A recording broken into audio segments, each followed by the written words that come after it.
ওরা কত মিস করে রে আমারে। এই যে আমাদের জাস্টিন বিবার, এই যে আমাদের স্নুপ ডগ, আর এই যে আসবে এখন এই যে লিল ওয়াইন। তো ওরা আজকেই রাত্রে ল্যান্ড করছে। ওরা সাকিব খানের ছবি দেখার জন্য সেই অনেক দূর থেকে আসছে। তো এত রাত 12টার সময় তো আর হল খোলা থাকে না, কি বলেন আপনারা? তো রোমান আর উৎস বলছে আজকেই দেখবো, দরকার পড়লে রাস্তায় ঘুমাবো, কিন্তু সকালে উঠে হলের তালা আমরাই খুলবো।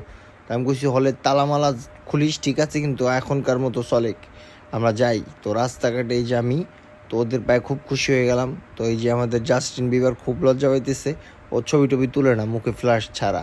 তো ওদের লাগছে কি দে গাড়ি চালাইছে, উৎস আইসি একটা কেকের দোকানে।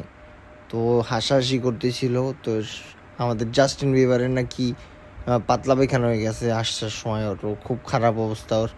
তো স্যালাইন কিনতে গেছে। এই যে রোমানো করতে, হ্যাঁ ভাই ওর অনেক খারাপ অবস্থা ভাই, প্যাম্পার্স পরাইছি। আমি বলছি ঘটনাটা বলতেছি। তো কেকের দোকানে যে বলছি কি ভাই আমাদের একটা কেক দেন, কয় ভাই এইটা তো কেকে চিনি আজকে দিই নেই। এই যে চলে আইছে ও, এই মাত্র আসছে বাথরুম থেকে বেরোইছে, খুব খুশি। সবাই ওরই দেখতেছিল যে পাশা গলাইছে নাকি আবার জাস্টিন বিবার। তো এবার নাকি আজকে নাকি ও প্যাম্পার্স পরে আসে না, এই জন্য ওর আসলে মানে এটা আর কি অন্যরকম হয়ে গেছে। তা আমি বলতেছি যে সমস্যা নাই,